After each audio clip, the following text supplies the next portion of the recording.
الصلاة من يوم الجمعة فاسعوا إلى ذكر الله وذروا البيع ذلكم خير لكم إن كنتم تعلمون. الحمد لله نحمده ونستعينه ونستغفره ونؤمن به ونتوكل عليه ونعوذ بالله من شرور أنفسنا ومن سيئات أعمالنا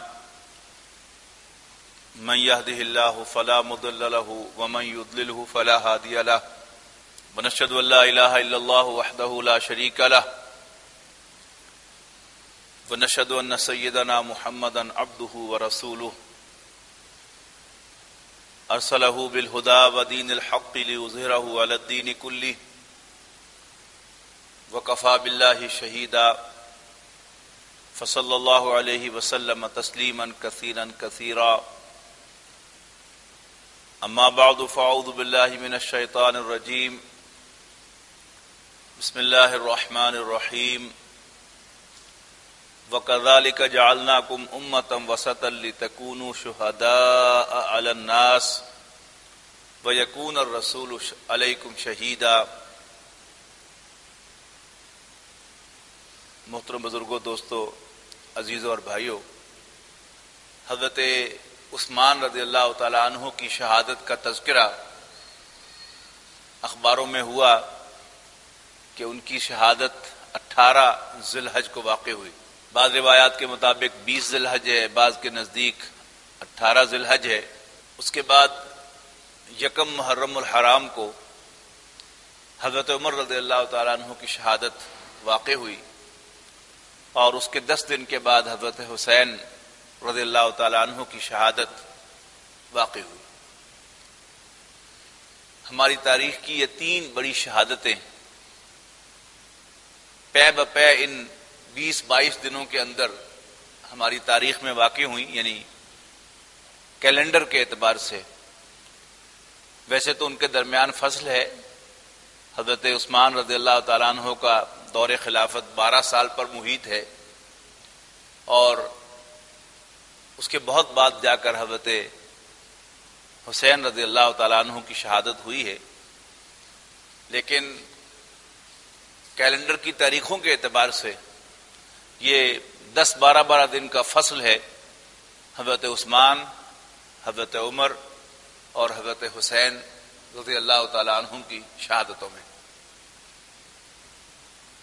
شہادت کے لفظی معنی گواہی کے ہیں، بلکہ صحیح معنوں میں کہا جائے تو شاہدہ یشہدو کے معنی ہے موجود ہونا، اور اس سے اسم فاعل بنتا ہے شاہد، جس کے معنی ہے موجود، اور اس کا الٹ ہے غائب. جیسے ہم نماز جنازہ میں جو سب سے معروف دعا ہے اس میں دیکھتے ہیں کہ اللہم اغفر لحینا و میتنا و شاہدنا و غائبنا، کہ اللہ ہم میں سے جو زندہ ہیں انہیں بخش دے، اور جو فوت ہو چکے ہیں انہیں بخش دے، اور جو ہم میں سے موجود ہیں انہیں بخش دے، اور جو ہم میں سے موجود نہیں ہیں انہیں بخش دے. یعنی غائب کا الٹ جو ہے وہ شاہد ہے. غائب غیر موجود اور شاہد موجود، پریزنٹ. کیونکہ کسی بھی واقعے کا چشمدید گواہ وہی ہوتا ہے جو موقع پر موجود ہو. اور آپ کو معلوم ہے کہ جب بھی کوئی شخص کسی واقعے کی گواہی دینے کے لیے عدالت میں پیش ہوتا ہے تو ہمیشہ فریق مخالف کا وکیل اس کی گواہی کو انویلڈ قرار دینے کے لیے، غیر معتبر قرار دینے کے لیے یہی ثابت کرنے کی کوشش کرتا ہے کہ وہ موقع پر موجود ہی نہیں تھا. شاہد اور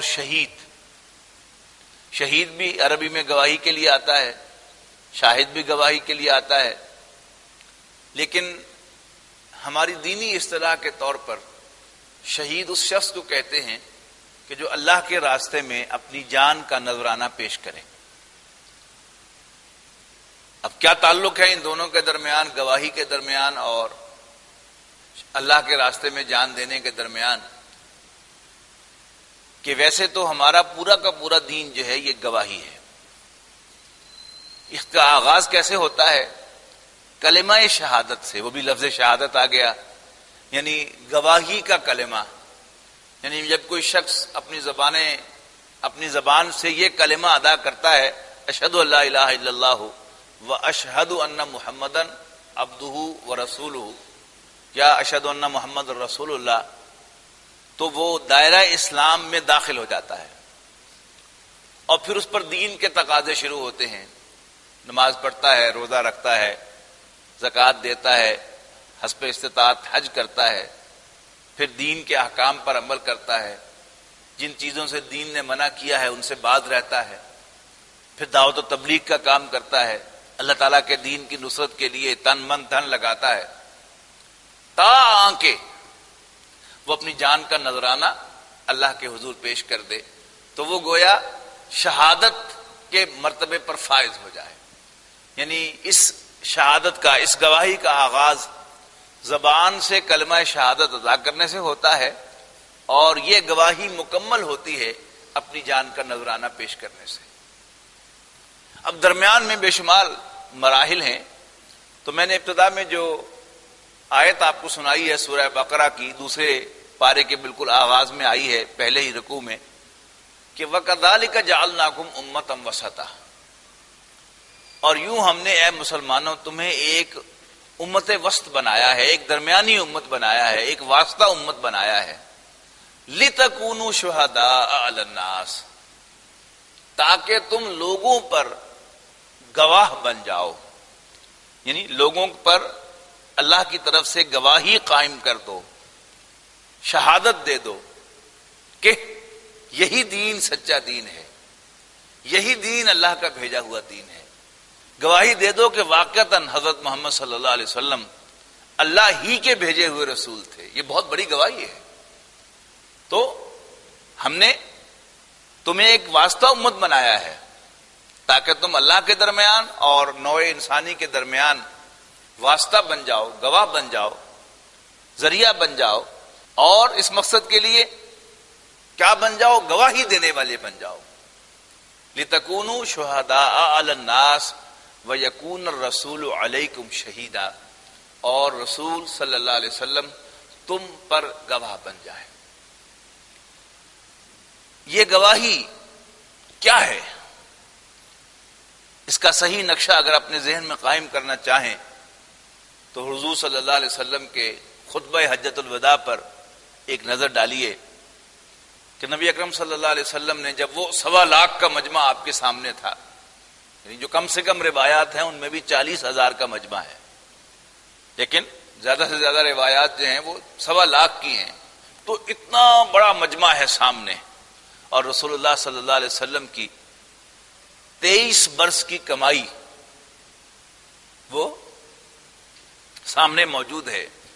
یعنی جیسے وہ ایک باغبان باغ لگاتا ہے اور جب باغ پھل لاتا ہے تو پھر اس کا دل جو ہے وہ جھومتا ہے ہوا کے ساتھ، جب پھل جو ہے وہ جھومتے ہیں ہوا میں تو باغبان کا دل بھی جھومتا ہے۔ کوئی کسان فصل بوتا ہے اور جب فصل پورے عروج پر پہنچتی ہے تو پھر اس کا دل بھی ساتھ باغ ہو جاتا ہے۔ تو رسول اللہ صلی اللہ علیہ وسلم کی بھی 23 برس کی محنت شاقہ کی کمائی وہ سامنے ہے۔ تو نبی اکرم صلی اللہ علیہ وسلم جیسے وہ کہا نا کسی شاعر نے کہ جمع ہے احباب درد دل کہہ لے، جمع ہے احباب درد دل کہہ دے، تو رسول اللہ صلی اللہ علیہ وسلم نے اپنا درد جو ہے وہ کہہ سنایا، اور صحابہ کرام کے اس مجمع کے سامنے رسول اللہ صلی اللہ علیہ وسلم نے دین کی تعلیمات کا خلاصہ پیش کر دیا۔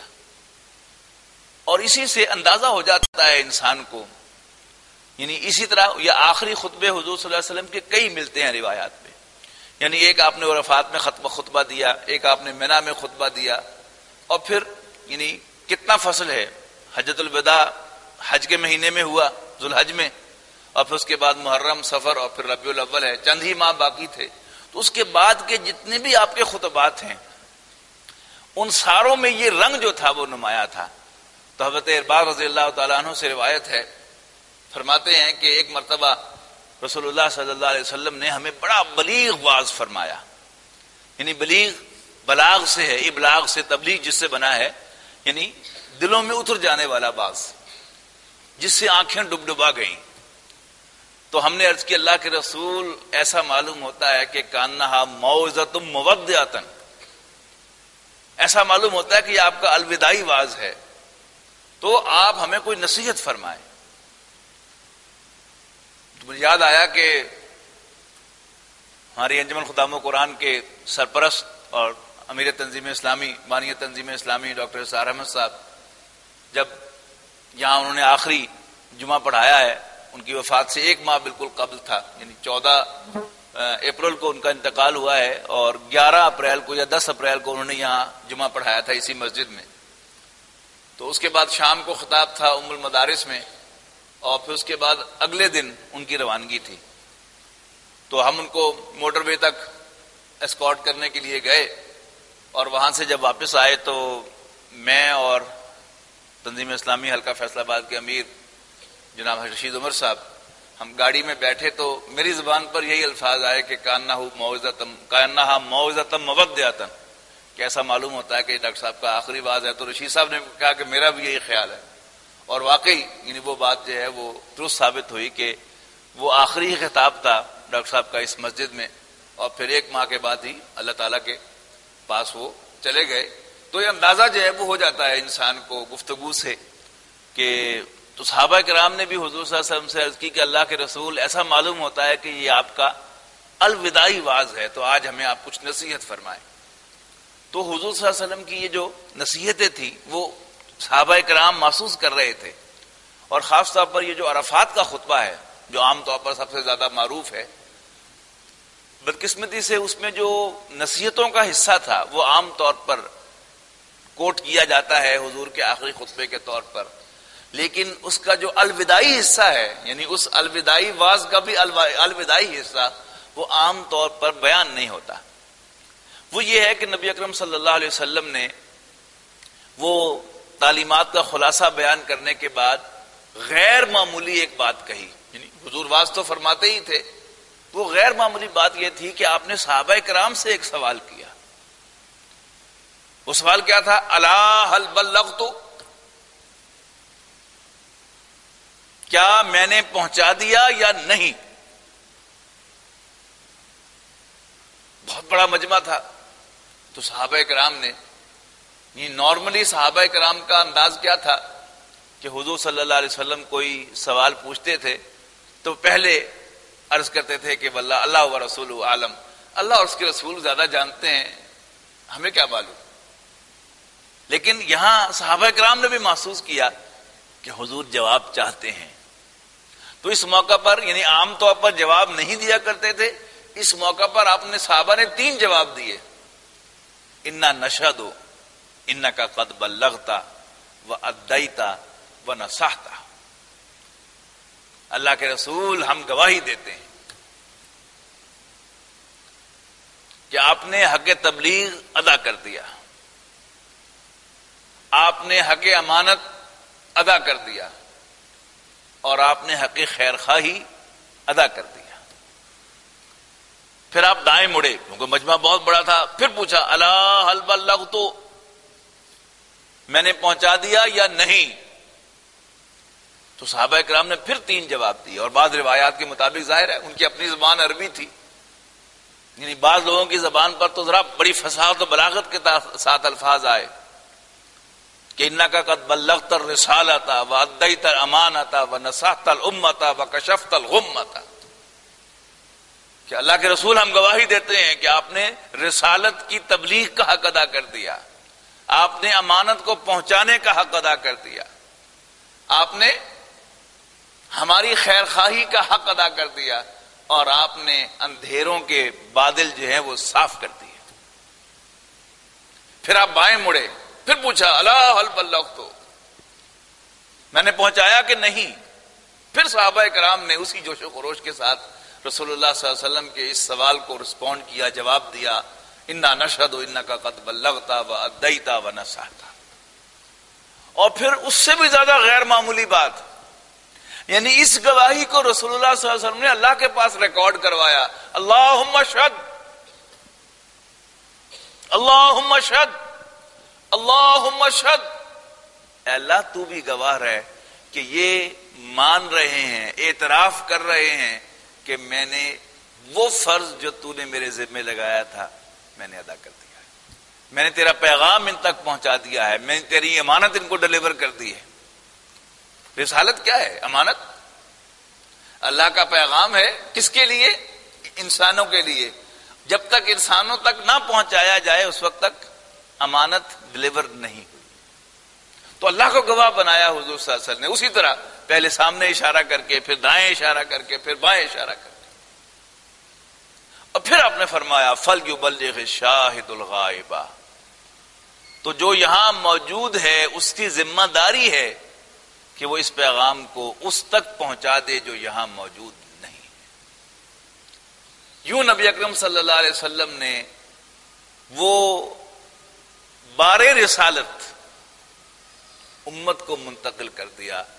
Now it's your responsibility، اب یہ تمہاری ذمہ داری ہے، اب یہ تمہارے کرنے کا کام ہے، اب یہ تم کرو گے۔ میں نے اللہ کا پیغام تمہیں پہنچا دیا، اب تم یہ پیغام نوع انسانی تک پہنچاؤ گے، جو لوگ یہاں موجود نہیں ہیں یا جو میرے سامنے موجود نہیں ہیں، یعنی میری زندگی میں موجود نہیں ہیں، یا جن تک میں اپنی زندگی میں پہنچ سکا ہوں other than those، ان سب تک یہ تمہاری ذمہ داری ہے پیغام کا پہنچانا۔ اور یہ پیغام پھر صحابہ کرام نے کیسے پہنچایا، یہ تو تاریخ کے اوراق گواہ ہیں۔ وہ بات جو حضور صلی اللہ علیہ وسلم سے کہی تھی صحابہ کرام نے غزوہ بدر کے موقع پر کہ اللہ کے رسول جب ایک طرف سے 1000 کا لشکر تھا کیل کانٹے سے لیس، اور دوسری طرف ایک قافلہ تھا جس میں مال غنیمت بہت زیادہ ملنے والا تھا، اور صرف 50 تیر انداز تھے اس کی حفاظت کے لیے، تو آپ نے مشورہ فرمایا کہ بتاؤ بھائی، اللہ تعالیٰ نے وعدہ دیا ہے، اللہ تعالیٰ نے ری ایشورنس دی ہے کہ تم جس کے ساتھ بھی لڑو گے اللہ تعالیٰ تمہیں فتح دے گا، اب بتاؤ کس سے لڑیں؟ دونوں ہی ہمارے خلاف ہیں اور دونوں پر ہاتھ ڈالنے کا ہمیں حق حاصل ہے۔ اللہ تعالیٰ کی طرف سے خوشخبری ہے کہ فتح ہوگی، بتاؤ کدھر جائیں؟ تو صحابہ کرام نے کامن سینس کی بنیاد پر بات کہی کہ اگر فتح ہونی ہے تو زیادہ سیف قافلے پر ہاتھ ڈالنا ہے، صرف 50 تیر انداز میں منٹوں میں ہم ان پر غالب آ جائیں گے اور ڈھیروں مال غنیمت جو ہے وہ ہاتھ آ جائے گا۔ لیکن رسول اللہ صلی اللہ علیہ وسلم کی دور اندیشی، آپ کی ویژن جس پر ایک عام انسان کی ویژن کبھی نہیں پہنچ سکتی، وہ کیا تھی کہ اگر فتح ہو جائے اس 1000 کے لشکر پر تو اسلام کو ان دا لانگ رن جو فائدہ پہنچے گا وہ ہمیں شاید قافلے پر قابو پانے سے نہیں ملے گا۔ لیکن مشورہ ساتھیوں سے کر رہے ہیں تو ایک مکی، ایک مہاجر صحابی نے عرض کی اللہ کے رسول ہمیں اصحاب موسیٰ پر قیاس نہ کیجیے۔ حضرت مقداد تھے رضی اللہ تعالیٰ عنہ یہ کہ اللہ کے رسول ہمیں اصحاب موسیٰ پر قیاس نہ کیجیے، آپ حکم دیجیے۔ اصحاب موسیٰ نے کیا کیا تھا؟ وہ تو چونچلوں میں پلے تھے، معجزات کے سائے میں پلے تھے، لہذا تن آسان تھے، لہذا وہ یہ ایکسپیکٹ کرتے تھے کہ موسیٰ علیہ السلام پھر کوئی معجزہ دکھائیں اور شہر فتح ہو جائے اور ہمارا بال بھی بیکا نہ ہو۔ لہذا بڑا بھونڈا جواب دیا انہوں نے حضرت موسیٰ علیہ السلام کو کہ اذهب انت وربک فقاتلا انا ھاہنا قاعدون، کہ آپ جائیے اور آپ کا رب جائے، یعنی اپنے رب کو ساتھ لے کر جائیے، ہم یہاں بیٹھے۔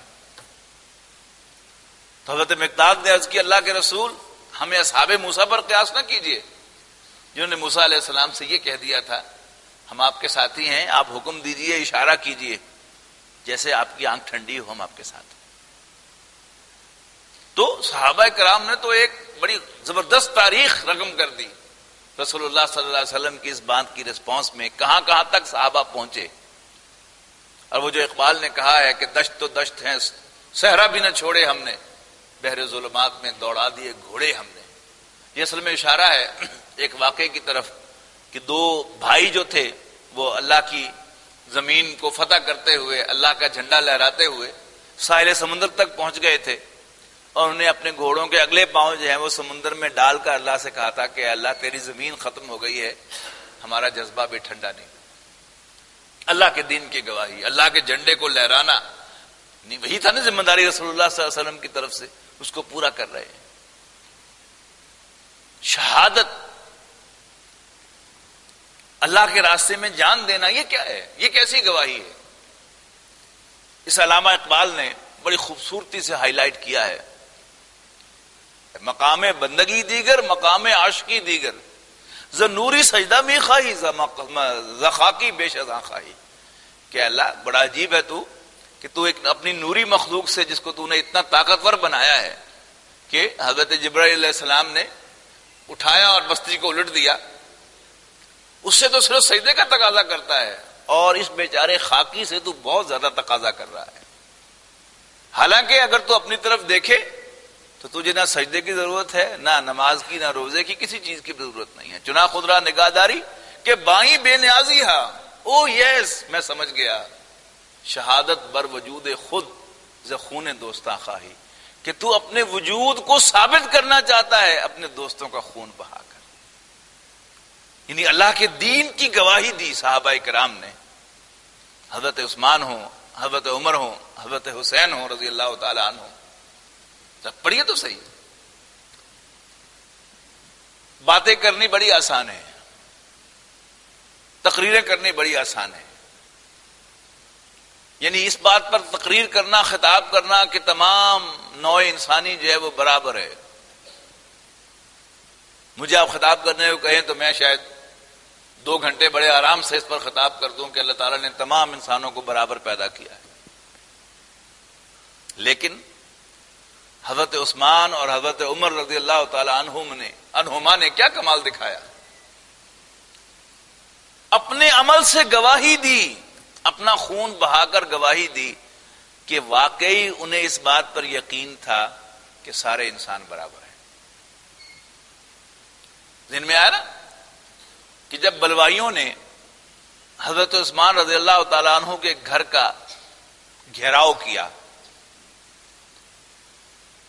اور ادھر حضرت معاویہ رضی اللہ تعالیٰ عنہ، حضرت عمرو بن العاص رضی اللہ تعالیٰ عنہ، جو یہ مختلف علاقوں کے گورنرز ہیں، یہ بار بار پیغام بھیج رہے ہیں، خطوط لکھ رہے ہیں کہ امیر المومنین ہمیں حکم دیجئے کہ ہم افواج لے کر آئیں اور ان بلوائیوں کو مقابلہ کریں۔ جواب سنیے حضرت عثمان رضی اللہ تعالیٰ عنہ، واہ واہ، فرمایا کہ نہیں، میں اپنی حفاظت کے لیے کسی مسلمان کلمہ گو کا خون نہیں بہانا چاہتا۔ شہادت بر وجود خود ز خون دوستاں خواہی، یعنی اپنی جان قربان کی یہ ثابت کرنے کے لیے کہ اسلام میں تمام کلمہ گو مسلمان برابر ہیں۔ A Muslim is a match to another Muslim، برابر۔ المسلم کف لکل مسلم، ہمارے دین کا اصول ہے کہ ایک مسلمان دوسرے مسلمان کا کف ہے۔ یہ کف کیا لفظ ہے؟ یاد آیا آپ کو سورہ اخلاص میں، لم یکن لہ کفوا احد، کوئی اس کی برابری کرنے والا نہیں ہے۔ تو ہمارے دین کا اصول کیا ہے کہ سارے انسان برابر ہیں، اور ایک مسلمان جو ہے وہ دوسرے مسلمان کا ہم کفو ہے، اس کے برابر ہے، یعنی اس کا سٹیٹس، اس کی شان، اس کی عظمت، اس کی ویلیو کسی دوسرے مسلمان سے زیادہ نہیں ہے۔ ایکویلٹی آف مینکائنڈ، اور پھر ایکویلٹی آف مسلمز۔ تو حضرت عثمان رضی اللہ تعالی عنہ نے جام شہادت نوش فرمایا، کس بات کی گواہی دیتے ہوئے؟ اسلام کے سماجی نظام کی گواہی دیتے ہوئے۔ صرف زبان سے نہیں پڑھتے رہے وہ آیت، یا ایھا الناس انا خلقناکم من ذکر و انثی وجعلناکم شعوبا وقبائل لتعارفوا، لوگو ہم نے تم سب کو ایک مرد اور ایک عورت سے پیدا کیا، اور پھر تمہاری نسلیں اور تمہارے قبیلے بنائے تاکہ تم پہچانے جا سکو۔ ان اکرمکم عند اللہ اتقاکم، بے شک اللہ کے نزدیک سب سے زیادہ عزت والا، سب سے زیادہ تکریم والا کون ہے؟ جو سب سے زیادہ متقی ہے، بلکہ اپنے عمل سے ثابت کیا۔ اپنی ذات کے لیے اپنے آپ کو بچانے کے لیے کسی مسلمان کا کلمہ گو کا خون نہیں بہایا. کیا مطلب ہوتا ہے اس کا؟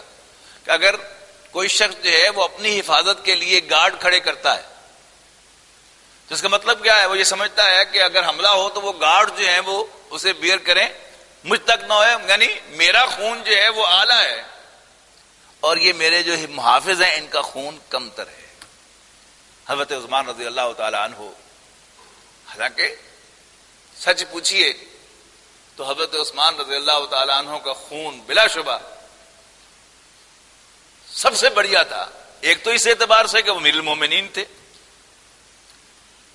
پھر السابقون الاولون میں سے تھے، پھر ذوالنورین تھے. یعنی فضیلتیں اگر آپ کاؤنٹ کرنا شروع کریں، یعنی جب انسان کی مت ماری جاتی ہے تو اسے اپنے پلس پوائنٹ زیادہ نظر آنے شروع ہوتے ہیں، اور جب اللہ تعالیٰ اس کی دستگیری فرماتا ہے، اللہ تعالیٰ اس کی سرپرستی فرماتا ہے تو پھر اسے اپنی کمزوریاں، خامیاں زیادہ نظر آتی ہیں. تو حضرت عثمان رضی اللہ تعالیٰ ایسا نہیں ہے کہ ان کی کوئی عظمت تھی ہی نہیں. احادیث کی کتابوں میں دیکھیے، سیرت کی کتابوں میں دیکھیے، ایک موقع نہیں بے شمار مواقع ہیں جس میں حضرت عثمان رضی اللہ تعالیٰ عنہ کی حیثیت تمام صحابہ میں سے نمایاں نظر آتی ہے. یہ تو ایک تو میں نے بتایا نا کہ وہ السابقون الاولون میں سے ہیں. چلیے وہ اور بھی ہیں، عشرہ مبشرہ میں سے ہیں، یعنی ان 10 صحابہ میں سے ہیں جنہیں رسول اللہ صلی اللہ علیہ وسلم نے زندگی میں بشارت دی کہ یہ فلاں فلاں جو ہے وہ جنتی ہیں. چلو ان میں سے ہیں. اس میں بھی 9 اور ہیں. اس وقت امیر المومنین ہیں، مسلمانوں کے سربراہ ہیں، اس حیثیت سے بھی ان کا سٹیٹس جو ہے وہ سب سے اونچا ہے. اس کے علاوہ حضرت عثمان رضی اللہ تعالیٰ عنہ ذوالنورین ہیں، the only one جنہیں رسول اللہ صلی اللہ علیہ وسلم کی 2 بیٹیوں سے نکاح کرنے کا شرف حاصل. اور سچ پوچھئے یہ 2 نہیں ہیں. حضرت رقیہ رضی اللہ تعالی عنہ حضرت عثمان کے عقد میں آئیں، انتقال ہو گیا تو حضور صلی اللہ علیہ وسلم اپنی دوسری بیٹی حضرت ام کلثوم جو ہیں وہ حضرت عثمان کے نکاح میں دے دی. ان کا بھی انتقال ہو گیا تو اللہ کے رسول صلی اللہ علیہ وسلم نے کیا فرمایا کہ میری 100 بیٹیاں بھی ہوتی اور یکے بعد دیگرے انتقال کرتی تو میں 100 کی 100 عثمان کے نکاح میں دے دیتا. یعنی یہ سسر اور داماد کا رشتہ جو ہے یہ بڑا نازک رشتہ ہوتا ہے، اور کوئی اپنے داماد سے اتنا خوش ہو اور وہ خوش ہونے والا سسر اللہ کا رسول ہو تو اس کے کیا کہنے ہیں. یہ حضرت عثمان ہے رضی اللہ تعالیٰ. پھر آپ نے تاریخ میں نام سنا ہوگا بیعت رضوان کا. رسول اللہ صلی اللہ علیہ وسلم کو نے خواب دیکھا کہ آپ اپنے ساتھیوں کے ساتھ عمرہ فرما رہے ہیں. رسول اللہ صلی اللہ علیہ وسلم نے اعلان عام فرمایا کہ میں عمرہ کرنے کے لیے جاؤں گا، زیادہ سے زیادہ لوگ میرے ساتھ آئیں. تو صحابہ کرام کی ایک کثیر تعداد 1800 یا 1400 افراد جو تھے وہ رسول اللہ صلی اللہ علیہ وسلم کے ساتھ عمرہ کرنے کے لیے مدینہ منورہ سے مکہ مکرمہ کی طرف روانہ ہوئے. احرام باندھے، قربانی کے جانور ساتھ لیے اور چل پڑے عمرہ کے لیے. حدیبیہ کے مقام پر جا کر پڑاؤ ڈالا اور حضرت عثمان رضی اللہ تعالی عنہ کو رسول اللہ صلی اللہ علیہ وسلم نے بھیجا نیگوشیشن کے لیے کہ تم قریش کے ساتھ جا کر نیگوشیٹ کرو اور انہیں کہو کہ ہمارا لڑنے کا کوئی ارادہ نہیں ہے، ہم صرف عمرہ کرنے کی نیت سے آئے ہیں، عمرہ کر کے ہم واپس چلے جائیں. قریش نے پہلے تو رسول اللہ حضرت عثمان رضی اللہ تعالیٰ عنہ سے کہا کہ اچھا پھر بیٹھ کے بات کرتے ہیں، پہلے عمرہ تو کر لو. سلام حضرت عثمان رضی اللہ تعالیٰ عنہ کو. انہوں نے کہا کہ نہیں، میں اللہ کے رسول کے بغیر عمرہ نہیں کروں. اور ادھر صحابہ کرام کے منہ میں پانی آ رہا ہے، یعنی سوچ رہے ہیں بیٹھے ہوئے کہ عثمان تو عمرہ کر رہے ہوں گے. اللہ کے رسول نے فرمایا کہ ایسا ہو ہی نہیں سکتا کہ عثمان میرے بغیر عمرہ کریں. یعنی اعتماد اپنے کسی ساتھی پر. حضرت عثمان رضی اللہ تعالیٰ عنہ پر یہ اعتماد تھا اور حضرت عثمان اس اعتماد پر پورے اترے. قریش نے جان بوجھ کر مذاکرات کو طول دیا اور پھر خبر اڑا دی کہ حضرت عثمان رضی اللہ تعالیٰ عنہ کو معاذ اللہ شہید کر دیا گیا. یہ خبر جب رسول اللہ صلی اللہ علیہ وسلم تک پہنچی تو رسول اللہ صلی اللہ علیہ وسلم نے اس کو اپنے خلاف ایک آفینس سمجھا, اور سمجھا بھی جاتا ہے ہمیشہ سفیر کا قتل جو ہے وہ ہمیشہ ریاست کے خلاف جو ہے اقدام شمار ہوتا ہے. تو چونکہ حضرت عثمان رضی اللہ تعالیٰ عنہ مکہ مکرمہ میں اپنی ذاتی حیثیت میں نہیں بلکہ حضور صلی اللہ علیہ وسلم کے سفیر کی حیثیت سے گئے تھے, تشریف لے گئے تھے, لہذا رسول اللہ صلی اللہ علیہ وسلم نے اس کو ایک آفینس قرار دیا اور صحابہ کرام سے ایک بڑی عجیب بیعت لی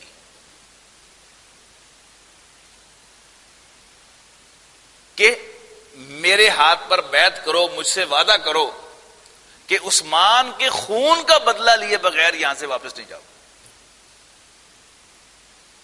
جبکہ آئے کس نیت سے تھے؟ عمرہ کرنے کے لیے, لہذا جنگی ہتھیار تو ساتھ ہے ہی نہیں. جیسے آج ہمارے ہاں یعنی پٹھانوں کے ہاں یہ ٹریڈیشن ہے کہ ہر شخص جو ہے اس کے پاس یعنی کوئی اور زیادہ اسلحہ نہ ہو تو ایک آدھ پسٹل تو پاس ہوتا ہی ہے ہمیشہ. تو ایک ایک تلوار جو ہے وہ بھی نیام کے اندر پاس تھی, لیکن لڑائی کے لیے تو یہ بہرحال کافی اسلحہ نہیں ہے. تو اس بے سر و سامانی کے عالم میں رسول اللہ صلی اللہ علیہ وسلم نے صحابہ کرام سے موت کی بیعت لی, بیعت علی الموت. اللہ تعالیٰ کو یہ بیعت اتنی پسند آئی کہ قرآن مجید میں اعلان آ گیا کہ وہ لوگ کہ جو آپ کے ساتھ درخت کے نیچے بیٹھ کر بیعت کر رہے تھے اللہ ان سے راضی ہو گیا. اسی لیے اس بیعت کو بیعت رضوان کہا جاتا ہے. یہ بیعت کس کے لیے لی گئی؟ حضرت عثمان ابن عفان رضی اللہ تعالیٰ عنہ کے خون کا بدلہ لینے کے لیے بیعت لی گئی. یعنی ایک ہی بیعت رسول اللہ صلی اللہ علیہ وسلم نے لی ہے کسی کا خون کا بدلہ لینے کے لیے, اور وہ خوش نصیب کون ہے؟ وہ حضرت عثمان ابن عفان رضی اللہ تعالیٰ عنہ. اب پھر اللہ تعالیٰ کی طرف سے چونکہ اس کی اپریسیشن آنے والی تھی تو آخر میں رسول اللہ صلی اللہ علیہ وسلم نے سب سے بیعت لے کر اعلانیہ طور پر سب کے سامنے کہا کہ یہ میرا ہاتھ ہے اور یہ عثمان کا ہاتھ ہے, یہ میں عثمان کی طرف سے بھی بیعت لے رہا ہوں تاکہ وہ جو ساری اللہ تعالیٰ کی طرف سے عنایات اور مہربانیوں کا اعلان ہونے والا ہے عثمان رضی اللہ تعالیٰ عنہ اس میں بھی شامل ہو جائے. پھر غزوہ تبوک کے موقع پر رسول اللہ صلی اللہ علیہ وسلم نے اعلان فرمایا کہ بھائی بڑا سخت مرحلہ ہے, ایک بڑی مہم ہے, یعنی 30,000 کا لشکر موو کرنے والا تھا. اب 30,000 کے لشکر کے لیے اتنا طویل سفر ہے, کتنا سامان چاہیے تھا کھانے پینے کا اور باقی ساری جو ضروریات ہوتی ہیں ان کا, اس سارے کا اندازہ لگائیے. تو بار بار آپ نے اپیل فرمائی. اگرچہ کوالٹی کے اعتبار سے تو بازی لی حضرت ابوبکر رضی اللہ تعالیٰ عنہ نے. وہ واقعہ آپ کو معلوم ہے کہ حضرت عمر کا بیان ہے کہ اس وقت کاروباری آدمی اس بات کو سمجھتے ہیں, ملازم آدمی نہیں سمجھتا, کہ کاروباری آدمی کے کبھی حالات جو ہے وہ اچھے ہوتے ہیں کبھی ذرا نرم ہوتے ہیں. تو حضرت عمر فرماتے ہیں کہ میرے کاروباری حالات اس وقت اچھے تھے تو میں نے دل ہی دل میں سوچا کہ اس دفعہ میں ابوبکر سے ضرور بازی لے جاؤں. لہذا بہت سا مال لے کر حاضر ہوئے رسول اللہ صلی اللہ علیہ وسلم کی خدمت میں. تو اللہ کے رسول صلی اللہ علیہ وسلم نے پوچھا کہ عمر کچھ چھوڑ کے بھی آئے ہو؟ کہا اللہ کے رسول بس پورے مال میں سے آدھا جو ہے وہ آپ کی خدمت میں پیش کر دیا ہے, آدھا جو ہے وہ گھر میں رکھ لیا. بیٹھ گئے, حضور نے اپریشیٹ کیا. تو اتنے میں حضرت ابوبکر تشریف لائے. تو اب حضور صلی اللہ علیہ وسلم کو اندازہ تھا نا, وہ تشریف لائے تو حضور نے ان سے بھی یہی سوال کیا کہ کچھ گھر میں بھی چھوڑ کے آئے ہو؟ تو حضرت ابوبکر نے فرمایا کہ اللہ اور اس کے رسول کا نام صرف چھوڑ کے آیا ہوں, باقی جو کچھ میرے پاس تھا وہ لا کے حاضر کر دیا. تو اس پر حضرت عمر رضی اللہ تعالیٰ عنہ فرماتے ہیں کہ اس وقت مجھے معلوم ہو گیا کہ میں جو مرضی کر لوں میں ابوبکر سے بازی نہیں لے جا سکتا. تو کوالٹی کے اعتبار سے تو حضرت ابوبکر بازی لے گئے, لیکن کوانٹٹی کے اعتبار سے، مقدار کے اعتبار سے سب سے زیادہ کنٹریبیوشن حضرت عثمان رضی اللہ تعالیٰ عنہ۔ ایک مرتبہ ڈھیروں لے کر آئے، پھر رسول اللہ صلی اللہ علیہ وسلم نے پھر اپیل کی، پھر جو ہے وہ سینکڑوں دینار لا کر حضرت صلی اللہ علیہ وسلم کی جھولی میں ڈال دیے۔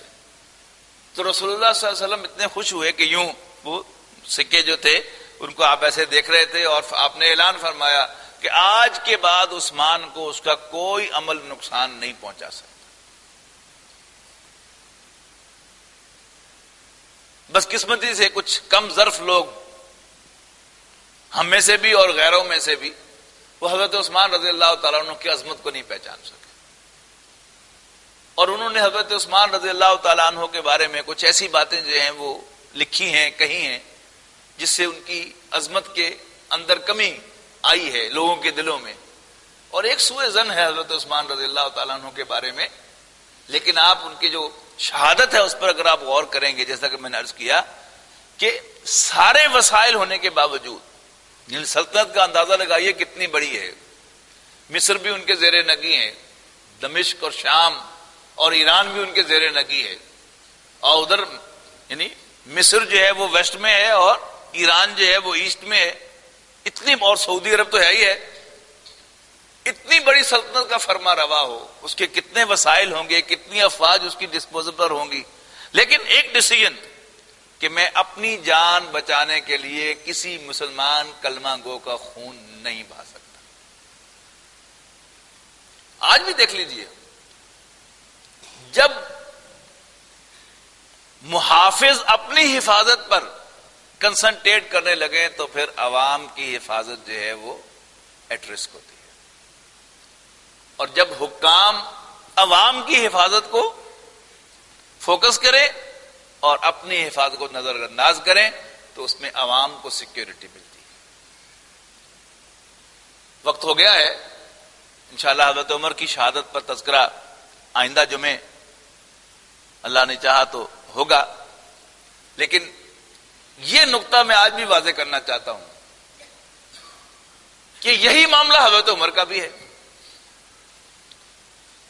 ابو لولو فیروز جو قاتل تھا حضرت عمر رضی اللہ تعالیٰ عنہ کا، مجوسی غلام تھا، اور جو غیر مسلم ہے ان سے جزیہ وصول کیا جاتا ہے، وہ چکیاں بناتا تھا، تو اس نے حضرت عمر رضی اللہ تعالیٰ عنہ کے پاس ایک اپیل کی، یعنی ٹیکسیشن کے خلاف اپیل، کہ مجھ سے جو جزیہ لگایا گیا ہے مجھ پر وہ زیادہ ہے۔ تو حضرت عمر نے اس کو انٹرویو کیا اور پوچھا کہ کیا کرتے، اس نے بتایا کہ میں چکیاں بناتا ہوں۔ اندر پوچھا کہ کتنی چکیاں بنا کے بیچ لیتے ہو، سارا کچھ پوچھا، تو فرمایا کہ نہیں، یہ جزیہ زیادہ نہیں ہے، ٹھیک ہے۔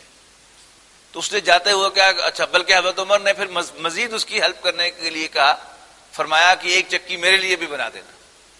تو اس نے جاتے ہوئے کہا کہ امیر المومنین، آپ کے لیے تو میں وہ چکی بناؤں گا جو دنیا یاد رکھے گی۔ تو حضرت عمر بڑے ذہین آدمی تھے، حضرت عمر نے کہا کہ یہ مجھے قتل کی دھمکی دے کر گیا ہے۔ پھر ایک اور واقعہ پیش آیا کہ وہی ابو لولو فیروز اور ایک اور ایرانی جرنیل تھا جس کو ایک صحابی نے پناہ دے دی تھی، اب پناہ دے دی تو ظاہر ہے اس کی سیکیورٹی ہو گئی، وہ اور ہرمزان اس کا نام تھا، ہرمزان اور ابو لولو فیروز مسجد نبوی میں کوئی خفیہ گفتگو کر رہے تھے، اوپر سے حضرت عمر کے صاحبزادے حضرت عبداللہ ابن عمر رضی اللہ تعالیٰ عنہما مسجد میں داخل ہوئے، تو انہیں دیکھ کر ایک دم وہ بدکے، تو ایک خنجر جو تھا وہ نیچے گر گیا۔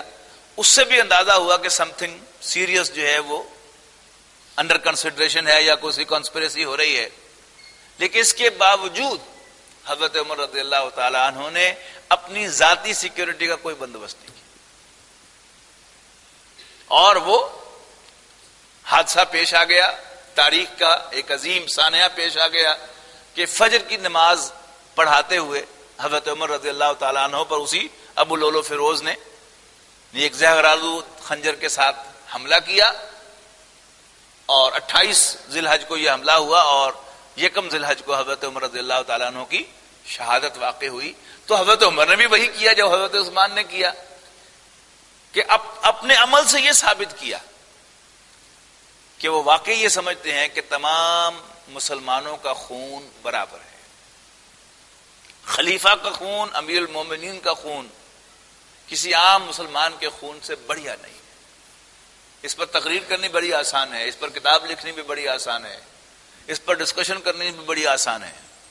آپ گھر میں بیٹھ کر ڈرائنگ روم میں ڈسکشن گھنٹوں کرتے رہیں، ٹی وی پر بیٹھ جائیں اور گھنٹوں اس پر ڈسکشن کرتے رہیں، اور اپنے کتب خانے میں بیٹھ جائیں اور اس پر ایک ضخیم کتاب لکھ دیں، یہ سب کام بڑے آسان ہیں۔ لیکن وقت آنے پر آپ ثابت کریں کہ یس واقعی یہ میرا ایمان ہے، میرا یقین ہے کہ میرا خون کسی دوسرے مسلمان کے خون سے بڑھیا نہیں ہے، یہ تھا جس کی گواہی دی اپنا خون دے کر حضرت عثمان اور حضرت عمر رضی اللہ تعالی عنہما نے۔ اللہ تعالی ہمیں ان بزرگوں کے مقام و مرتبے کو پہچاننے اور ان کے نقش قدم پر چلنے کی توفیق عطا فرمائے۔ آخر دعوانا ان الحمدللہ۔